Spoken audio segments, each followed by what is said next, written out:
Hey guys, what's up? Wanted to make a video before the main video telling you guys about Atheer Yacoub. She is a Palestinian American comic that I really respect. Um, and I just did an interview with her that your guys are about to watch. I think you guys are really going to like it. There's like some brief audio problems in the first 2 minutes and then it gets fine. So just stick with it through that. Also, what we're talking about, it doesn't get brought up until like the middle of the episode, but she impersonates IDF soldiers. She puts a bunch of like suntan lotion on her nose. She's a Palestinian American and makes fun of their Hasbara. So, and she does it through a character called Rachel. So that's what we're talking about. And it becomes clear later in the episode. But yeah, guys, I'm gonna keep bringing on people that I think you should um, know about and laugh about because these guys are funny and fighting the good fight. So I hope you enjoy the episode. Here is my interview with Atheer Yacoub.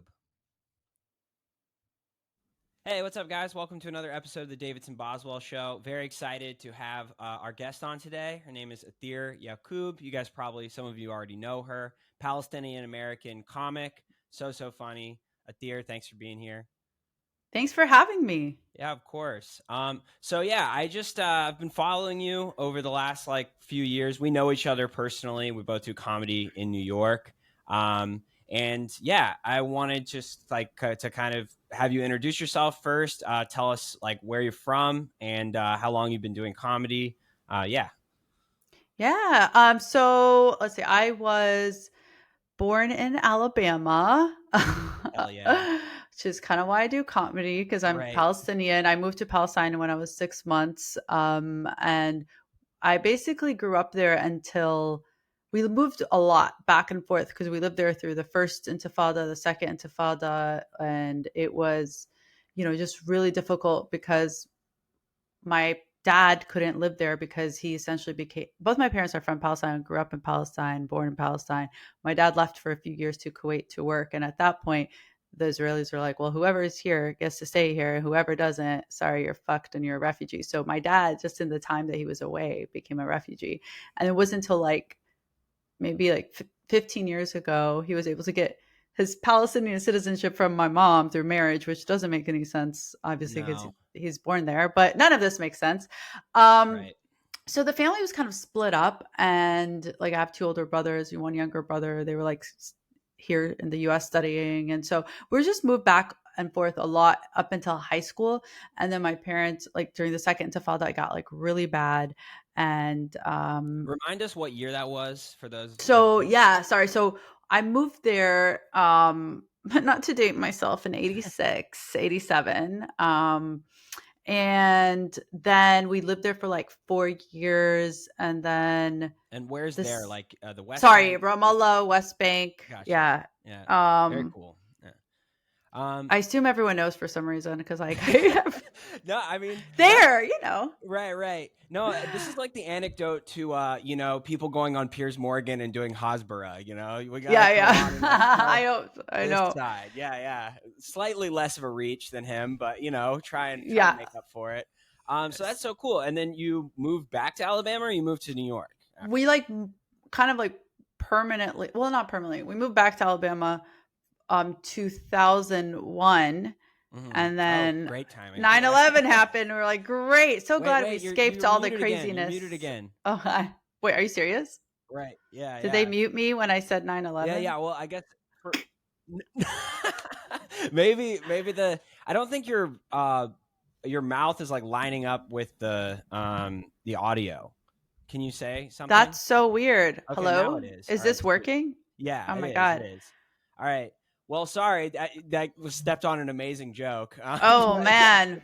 I The think sec people got it. So this was right before 9/11. You guys moved back. Yeah, like August of 2001. Jesus Um Christ.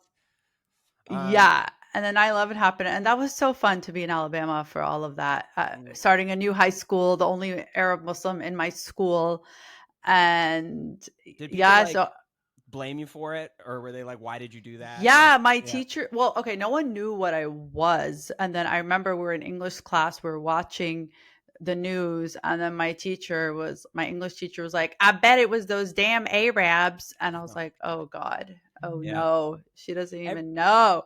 Everything, all the stereotypes about the Middle East are applicable to rural South in America, right? Like Totally. everything, They're just projecting. That's right? what it is.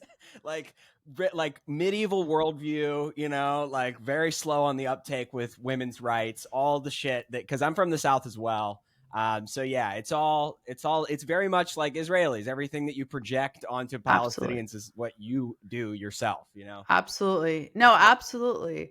And I was like, I gotta get the hell out of this place. I wanted to leave, immediately. And my parents didn't let me go away for college. They're very like conservative, like Arab parents. And, Mhm. I eventually so I finished high school and college in Alabama, and then I moved to New York.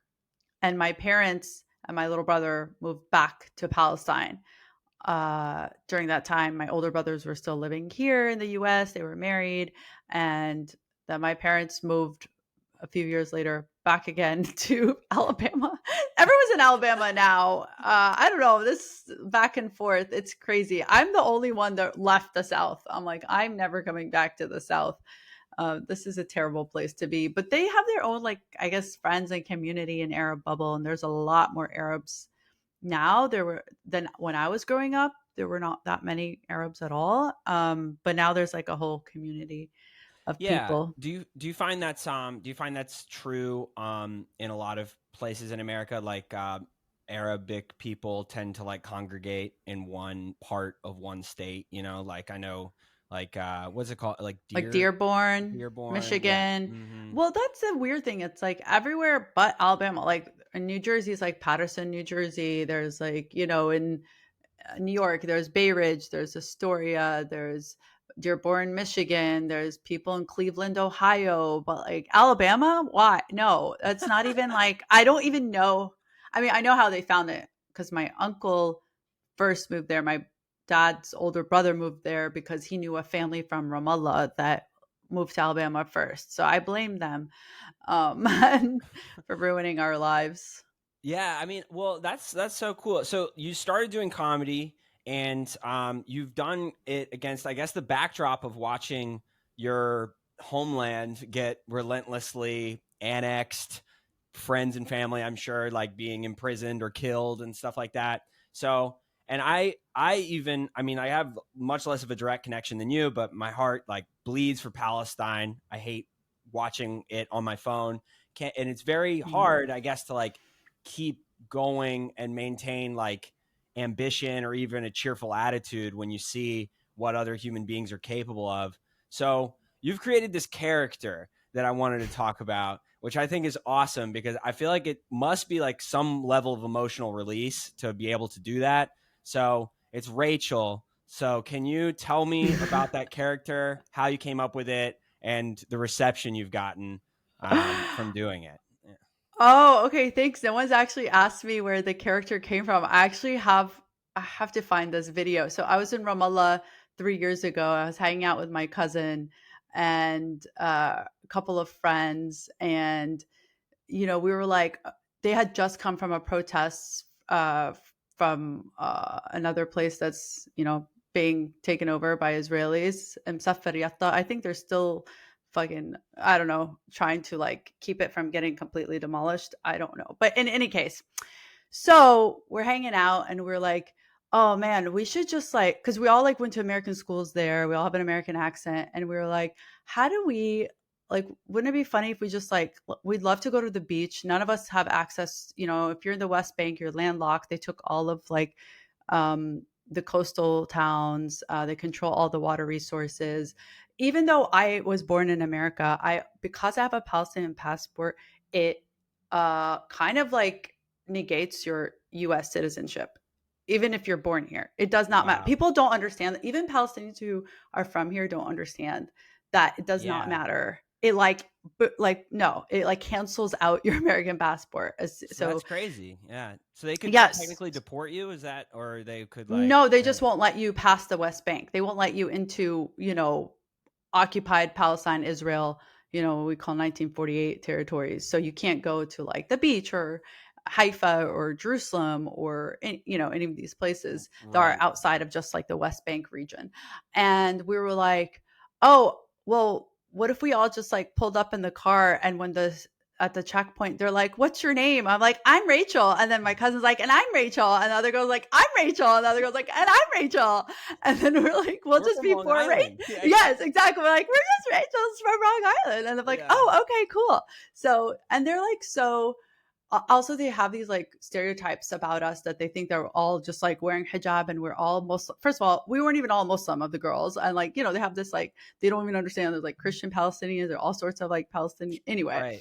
And they Yeah. probably in their mind, I feel like that would have, well, if we had the right, like the problem is like even your car gives you away because they give people with only American passports or non-Palestinians like a yellow tag on your car. So like it's very hard to get through. But anyway, it started Right. off as a joke. And then when this stuff was like, happening last like 2 summers ago, um, I wanted to do like I just got so fed up of these crazy, like egregious like accounts on TikTok and from settlers and Yeah. Zionists IDF and members dancing. IDF Yeah. dancing Yeah. after like they're murdering people. Right. And I'm like, they are so deranged and so out of touch Yeah. with Psychopath. reality that, Hmm. oh my God, it's so infuriating and such insanity that I'm like, okay, well, I'm just gonna like show this through that character Rachel, and also show that they are not indigenous as they Right. say. And even if you were, that's not what you do to a land. But I'm not saying there were not, some Jewish people who Right. are indigenous to the land, but I'm saying like most One of, second, one yeah, second. I just want to say what the character is you in an IDF uniform with a with a bunch of sunscreen. So that's, freaking yeah. So, sunscreen on your nose, you know? right. So I put, Uh just like, yeah, making fun of the I'm convinced Israel hires models to like do Hasbara for them, you know what I mean? They like are like shipping them in like to do a dance and drink a I wouldn't be can of surprised, Coke. honestly. I mean, how much are they spending? Like trillions in like PR and, um, It's not working but still. Yeah. it's not working. Yeah. So yeah, I just do that character type. Yeah, to talk. Yeah, anyway, to make light of them, make fun of them, show them like what a caricature they are. The problem is like, a lot of people don't realize it's a character and they get so pissed off. Like I've had like Palestinians be like, "What the fuck? Why do I follow this person?" And then Right. be like, "Oh my God, sorry, I was so I thought you were Israeli or actually a settler or whatever." And I was like, no, it's fine. I know the character scares me too. Yeah. It's triggering to people because I think it's so believable. They don't have like an ability to self-reflect. I was in Thailand in January and February, and the way Israelis acted to Thai people, they feel like the whole world is theirs, They're essentially. so You know? entitled.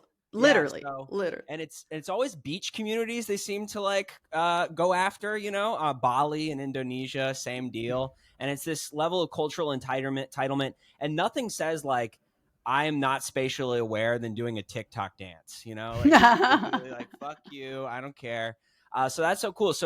So you've gotten pushback from Palestinians until they realize that you're They're just satirizing doing them. a character. Yeah, exactly. Right. That's the thing. I think people don't understand that it's satire.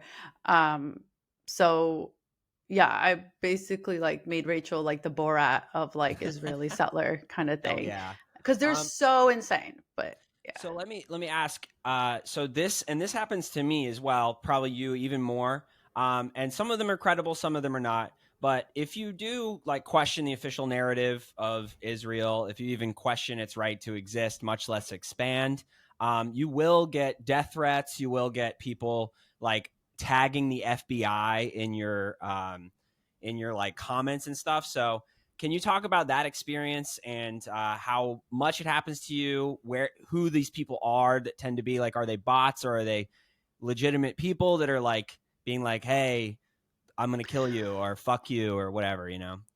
yeah. So I wanted to make a video about this actually because okay, so a lot of sometimes it's just like ignorant, like white people who, Mhm. I don't know, one person was like from the South. No surprise there. A lot of like people, like a lot of like Zionist Jewish people, some that lived in Israel. One person, okay, so I get it a lot on like mostly my jokes. Funny enough, not the Rachel character, because I think they see that and they're like, cool, one of us. Like, no matter Okay. how ridiculous and insane she sounds, I Yeah. don't. That gets people do not care. Like I don't get any hate from the Zionists Irony's on that. officially dead in Israel. Yeah, seriously. Yeah. So the I got a insane slew of like crazy death threats and comments on my checkpoint Hebrew joke, which is posted, and uh basically I'll talk about how I speak Arabic, English, and checkpoint Hebrew, because you have to learn a language to save your life. And people Oh, are like, wow. oh man, I Yeah. couldn't learn a new language if there was a gun to my head. I'm like, are you sure about that? It's actually Right. very Have you motivating. tried? Yeah, yeah. So, and that's all like true. You just like have to like figure out what they're saying.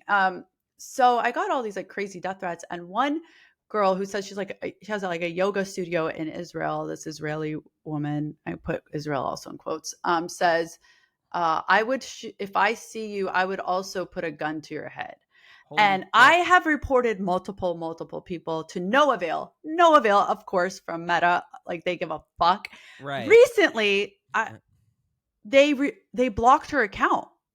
Hey, That's what never what happened. a And win. so what the only win, Yeah. other people have like reported, I've like doxed or just like been like, hey guys, not even doxed them myself. I just like reposted and I was like, report this person. And people are like, oh, they work at the like, the phone hut, and then called their job and stuff like that or Oh, hell whatever. yeah. But the And problem one, is a lot of these yeah, people have Zionist bosses and they're like, yeah, great, like yeah, no, so it's so true. It's so true. Although if you're probably working for a cell phone place, your bosses are probably other Arabs or brown people. So be careful. that's hilarious. Yeah. Yeah, but that person, like, I would just report people like on FB. I think if enough people report it, maybe that's what happened with that person. I'll just like post a screenshot. I think maybe if enough people report it, and so many of my shit gets reported, and TikTok's like last warning, and I'm like, Yeah, they what? do that. Yeah. And for like saying the word genocide or even like showing like just footage, they're like, oh, this is like violent. It's like, yeah, I know it is. That's why I'm trying to show people. But Exactly. so from that, do you like, so this is something that I experience. I would imagine it's much worse as a woman, but they will come, they'll be like, I'll see you at your show. Do you ever feel like kind Oh of, God.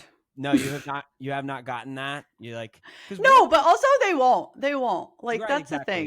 They're There's fundamentally a not that brave, but it's like, it's weird because you do these things, you say these very, I guess like courageous, but you're also calling attention to a genocide and kind of muddling their propaganda. And that's like kind of the last refuge of someone who's losing an argument, is to be like, all right, well, I'll beat you up. That's like, okay, well, I I guess I've know. gotten under your skin, but you don't have that, because we're the most findable people on earth, because we do stand-up comedy and we're like, I'm gonna be here tomorrow, I'm gonna be I here. know. And we're promoting it. We're like, tell your friends, Right, please. right. Bring everybody. Yeah, I'm tempted to say, like, when they say like, hey, I'll be at your show, I'm like, great, tickets are $20. Like, Right. If you buy a ticket, hey, an audience member is an audience member, right? right, right. Like, So you don't get that. Yeah. not that, but people will say like all crazy shit. But I will not look at a lot of my requests because Yeah. it's crazy, and most of them do go to the request folder. But occasionally, or like people comment, yeah, for some reason, I think mine are more abroad. Maybe they're not even like living in. I'm sure those people aren't even in New York either. They're just saying shit like that just to intimidate you.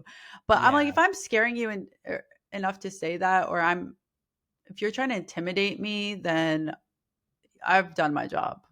Yeah, right. So this was something when I initially started posting on October 8th.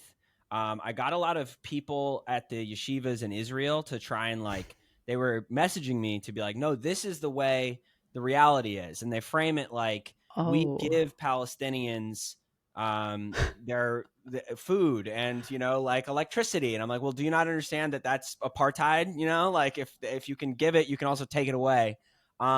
So do you get this kind of like paternalistic attitude sometimes, or do people ever like be like, "Let me tell you what's actually happening to your hometown," like, and do you have to be like, "Well, I'm fucking from there, so I would know better than you," or do they kind of? Because I would imagine it's different. They see me, I'm white. They see you, you're so it's like a different type of interaction. But I'd be curious to know if they abandon being aggressive and they try and like change your mind.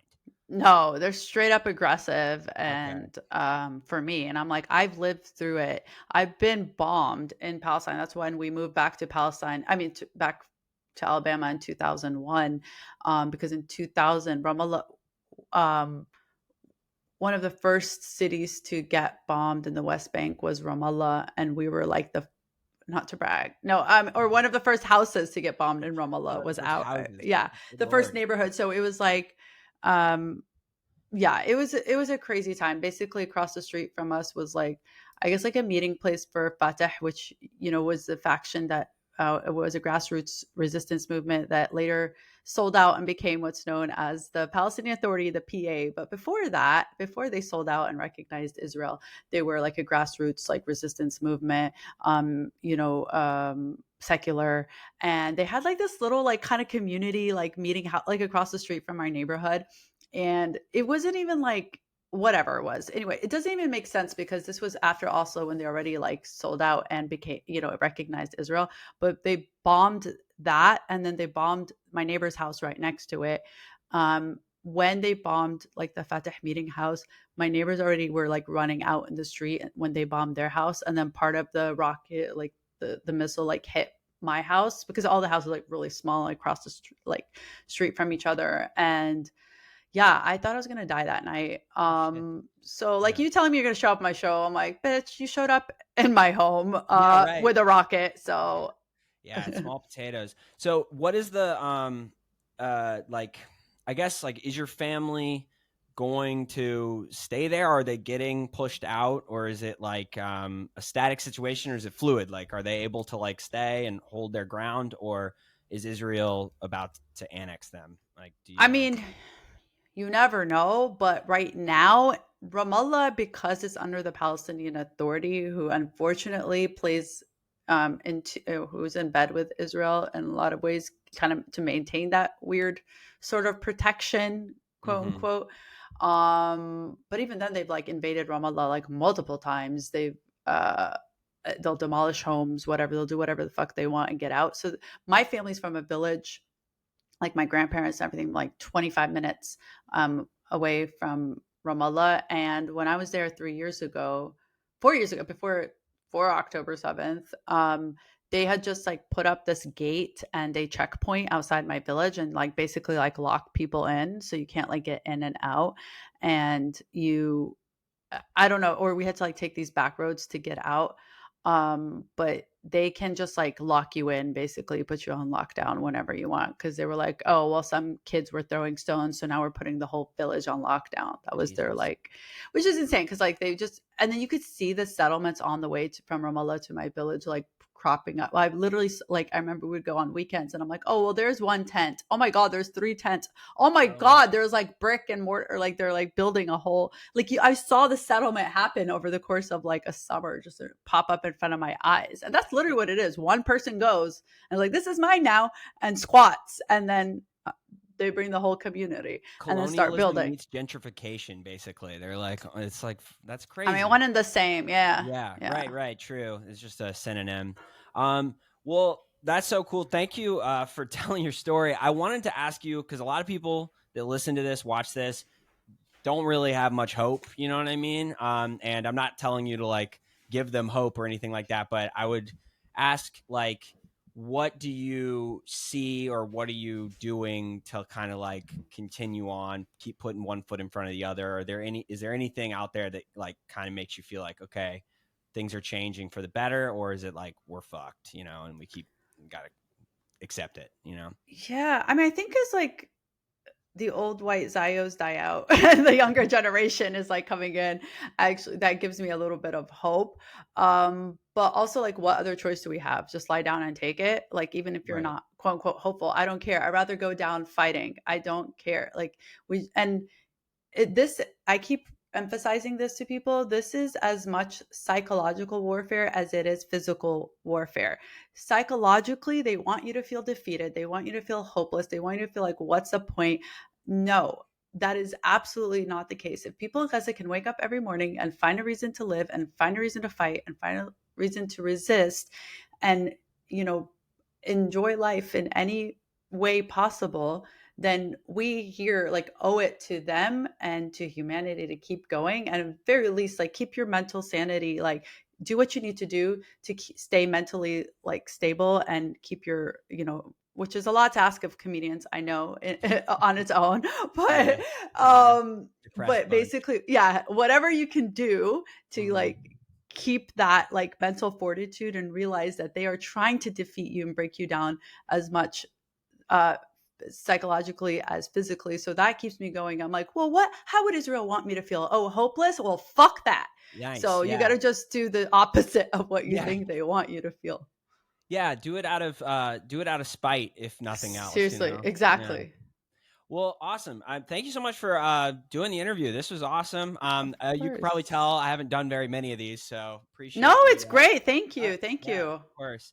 So what I'm gonna do is I'm gonna upload this to my Patreon for a week, and then I'm gonna put it on my YouTube, where it'll have reach. So please let people know where to find you, where to follow you. Yeah. Yeah, you can follow me, find me Atheer Yacoub, Atheeryacoub. I have a YouTube special out called Denied Entry. Give it a play. Follow me on Instagram, TikTok, and yeah, you can see all my show dates. I'll be posting on socials. Okay. Cool. All right. Well, Yeah, thanks so much for coming on. And I'll see you in person soon. yeah, Bye. thanks, Davidson. Thanks. See ya.